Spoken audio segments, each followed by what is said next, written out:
মুদ্রা যোজনাতে 20 লাখ টাকা অবধি মুদ্রা যোজনাতে সেই লোন এক্সটেন্ড করা হয়েছে। এমএসএমই সেক্টরের ক্ষেত্রে দাঁড়িয়ে আপনি যদি এই যে বারবার কথায় কথায় রাষ্ট্রনেতারা বলেন, বারবার কথায় কথায় মুখ্যমন্ত্রী বা রাজনীতিবিদরা বলেন একটা ছোট্ট দোকান করে বসুন না, একটা ছোট্ট ব্যবসা করুন না, সেই ব্যবসাটা করবো কি করে? হকারদেরকে সরিয়ে দেওয়া হচ্ছে। হকাররা তো এমএসএমই সেক্টরে যেতে চায়। হকারদের ক্ষেত্রে দাঁড়িয়ে যারা এমএসএমই সেক্টরে আসতে চলেছেন, ভারত সরকার অত্যন্ত গুরুত্বপূর্ণ কিছু পদক্ষেপ নিচ্ছে এবং ব্যাংকগুলোকে, অর্থাৎ private sector, public sector bank যেগুলো রয়েছে তাদেরকেও এর আওতায় আনা হচ্ছে। অর্থাৎ মুদ্রা যোজনাটাও নতুন এই মুহূর্তে একটা বড় আপডেট এলো, বড় ঘোষণা। এবং মুদ্রা যোজনার লোনটা পাওয়ার পর আম আদমি, সাধারণ মানুষ যারা ব্যবসা করতে চান তাদের ক্ষেত্রে অনেকটা সুবিধা হবে। আমি আবারও কৃষিতে ফিরবো। ময়ূক শিল্প বলছে, আমি কৃষি বলছি। এবং এই মুহূর্তে সায়নের কাছে পোস্ট অফিস নিয়ে আপডেট উঠে এসেছে। সায়ন, কি আপডেট? এই মুহূর্তে যে আপডেটটি উঠে হলো যে ইন্ডিয়া পোস্ট পেমেন্ট ব্যাংক, অর্থাৎ ভারতের যে পোস্ট অফিস, সেই পোস্ট অফিসের অন্তর্ভুক্ত ওই ব্যাংক যেটা সারা ভারতে শাখা ছড়িয়ে আছে। সকালে আমরা একটা বিষয় নিয়ে আলোচনা করছিলাম যে ইউপিআই, এখন যেহেতু আমরা সবসময় পেমেন্ট, ক্যাশলেস পেমেন্ট সারা ভারতে চালু হয়ে গেছে, ইউপিআই এর মাধ্যমে পেমেন্ট করি।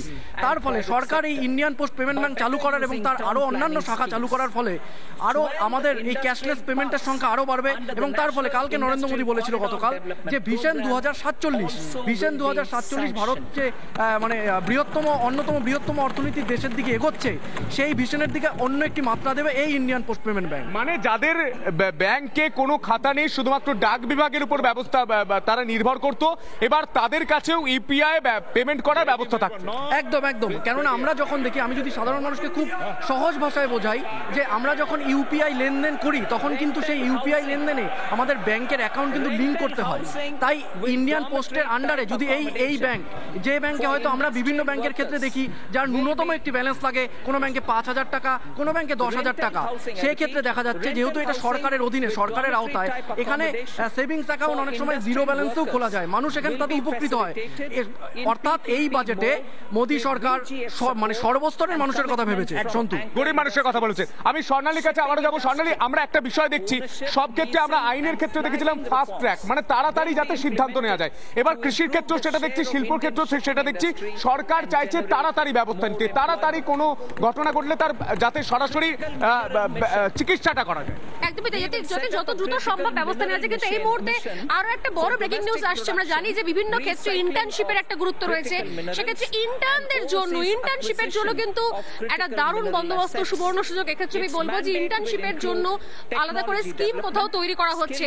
যারা প্রথম চাকরি করতে আসছেন, যাদের চাকরি এখনো পার্মানেন্ট হয়নি, যারা ইন্টার্নশিপ করছে অর্থাৎ ট্রেনিং নিচ্ছে, কোন কোম্পানিতে আপনি চাকরি নিতে চাইছেন, তার জন্য ট্রেনিং এর দরকার থাকে। আমি পার্থর কাছে আসবো। পার্থ, ইন্টার্নশিপের বিষয়টা নিয়ে নিঃসন্দেহে এবার একটা অন্য রকমের ভাবনা চিন্তা করার কথা বলছে মোদী সরকার। ইন্টার্নশিপের স্পেশাল স্কিমটা কি জানতে পারছো? এই ইন্টার্নশিপের একটা নতুন ব্যবস্থা তিনি করছেন, এখানে তিনি বলছেন যে 1 কোটি তরুণের নতুন ইন্টার্নশিপের ব্যবস্থা হবে। আমরা যদি বাংলার ক্ষেত্রে দেখি, আমরা আমাদের 2 নম্বর জাতীয় সড়কের পাশে ডানকুনি এলাকায় দেখেছি এক্সপোর্ট ইম্পোর্টের হাব তৈরি হয়েছে। সেই হাবগুলো, এই ধরনের হাব কিন্তু নতুন করে পূর্ব ভারত উনি তৈরি করতে চাইছেন এবং সেখানে 1 কোটি তরুণের ইন্টার্নশিপ হবে। এবং ইন্টার্নশিপের সময় তাদেরকে চাকরি করার ক্ষেত্রে অনেকে সরাসরি চাকরি পান না, তাদের একটা ট্রেনিং এ থাকতে হয়, অর্থাৎ ইন্টার্নশিপ করতে কিছুদিনের জন্য। কিন্তু সেই ইন্টার্নশিপটা এতদিন পর্যন্ত একাধিক বড় সংস্থায় ফ্রি অফ কস্ট ছিল, মানে ইন্টার্নশিপের জন্য শুধুমাত্র সার্টিফিকেট পাবে, কোনো টাকা পাওয়া যাবে না। কিন্তু এবার কি হলো? এবার উনি 5,000 টাকা ইন্টার্নশিপে একটা রেমুনারেশন দেবার ঘোষণা করছেন। অর্থাৎ যারা ইন্টার্নশিপ করছে তারা 5,000 টাকা করে পাচ্ছে, তারা কাজটাও যেমন চালিয়ে যাচ্ছে, তারা শিখতে পারছে, পরবর্তী সময় কর্মসংস্থানের ক্ষেত্রে তাদের যেটা কাজে লাগবে। একদমই তাই। ইন্টার্নশিপের জন্য এতদিন পর্যন্ত কর্পোরেট অফিসার ক্ষেত্রে আমরা শুনেছিলাম অনেকেই বলে কি জুতোর সুতলাক হয়ে যায় চাকরি পেতে শুধুমাত্র ট্রেনিং এর জন্য, ইন্টার্নশিপের জন্য, সার্টিফিকেটের জন্য। কিন্তু এবার ইন্টার্নশিপটাও একটা শিক্ষিত যুবক সরকারি অফিসে যদি ইন্টার্নশিপ করে তার জন্য 5,000 টাকা। এবং কাজ শেখার ক্ষেত্রে কিন্তু একটা দিগন্ত খুলে যাচ্ছে। তারা যখন কাজ শিখবে, বিভিন্ন কোম্পানি যখন কাজ এখানে শিল্প করতে আসবে, তখন তাদের ক্ষেত্রে চাকরির ক্ষেত্রে সুবিধা হবে। আমাদের অপর সিনিয়র এইটা শুভ্রাংশু রয়েছে। শুভ্রাংশু, এই মুহূর্তে বাজেট নিয়ে সব থেকে বড় আপডেট কি মনে হয়? গরিব মানুষের কোনটা কাজে লাগবে? দেখো, যেটা আমি বুঝতে পেরেছি, এখনো পর্যন্ত বাজেটে দুটো জিনিস আমার খুব পছন্দ হয়েছে, সেই দুটো জিনিস হচ্ছে কৃষি ক্ষেত্রে গবেষণা যেটা হচ্ছে সেখানে বিশেষ জোর দেওয়া হচ্ছে।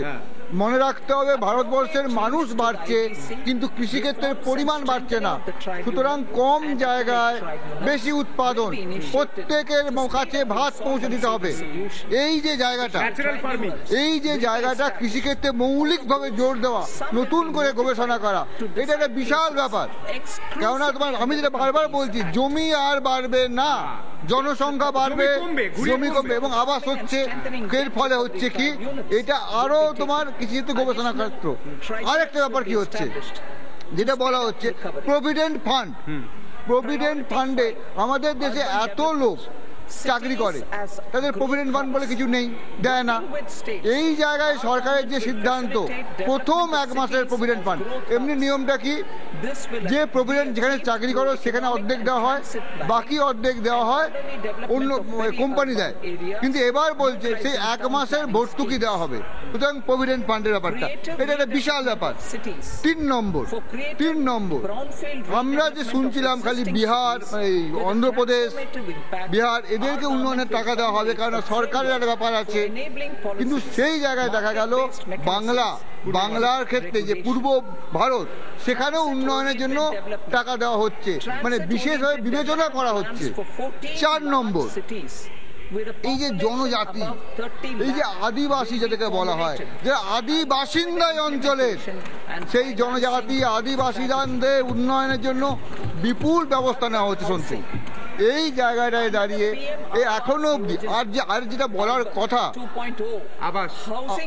আবাস তো আছেই, আমি আবাস বলবো না, আমি যেটা বলছি সেটা হচ্ছে অন্য খবর। এই যে আমাদের পশ্চিমবঙ্গের কথা ভাবা যাক, চিত্তরঞ্জন রেল কারখানা সংকুচিত হয়েছে, বৃহৎ শিল্প সংকুচিত হচ্ছে, চাকরির বাজারে কম্পমান, এত চাকরি কোথায়?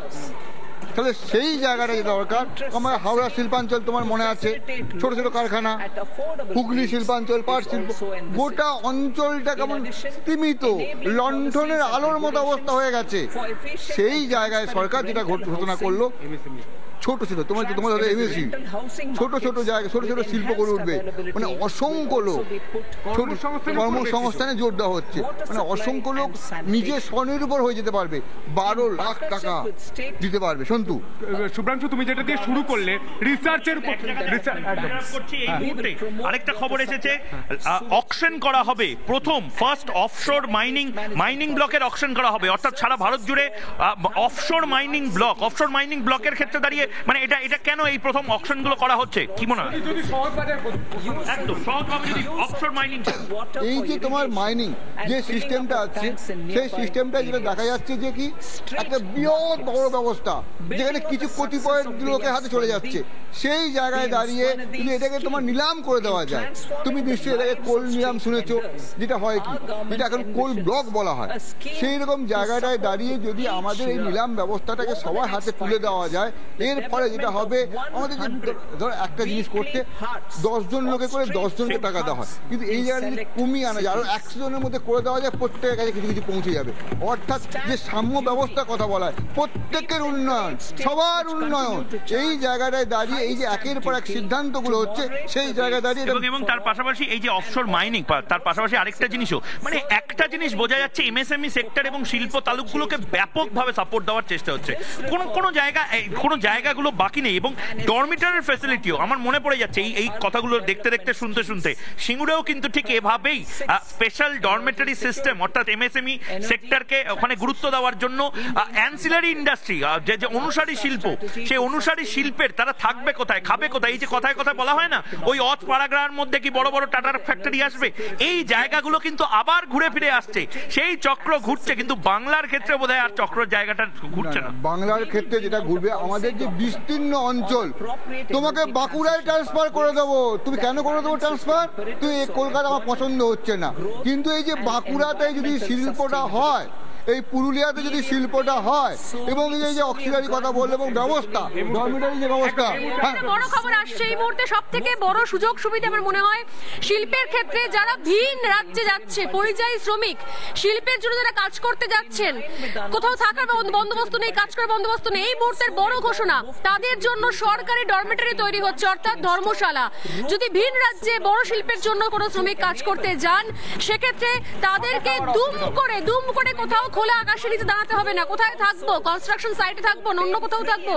তাদের জন্য এবার ডরমিটারি তৈরি বন্দোবস্ত করা হলো, তারও দৃশ্য থাকলো এই বাজেটে। শুভ্রাংশু, এটা নিয়ে তোমাকে বলছি, গতকাল থেকে যে পেপারে যে খবরটা আসছিল আমাদের বারবার, কেরালায় গিয়ে অসুস্থ হয়ে পড়েছে, সেই জায়গায় তারা কোথায় আছে? বাংলার সেই জায়গায়, সেখানে তারা নিজেরা ব্যবস্থা করতে হচ্ছে। এই জায়গায় দাঁড়িয়ে যদি এটা হয়ে ওঠে, এবং আমি যেটা বলছিলাম স্বর্ণালী একটু আগে যেটা বলছিলাম, বাঁকুড়া, পুরুলিয়া, আমাদের যে বিস্তীর্ণ অঞ্চল, এই অঞ্চলটাতে যদি সিস্টেম হয়, বাঁকুড়ার লোকেরা কলকাতা থেকে লোকে কাজ করতে যাচ্ছে না, বাঁকুড়ায় থাকবো কোথায়?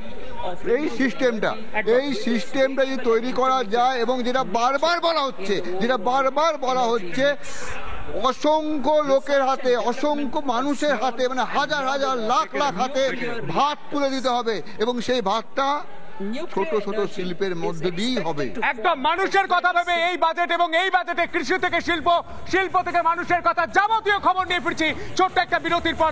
দেখতে থাকুন বাজেট ব্রেকিং, আর সেই ব্রেকিং নিয়ে ফিরছি ছোট্ট একটা বিরতির পর। দেখতে থাকুন রিপাবলিক বাংলা।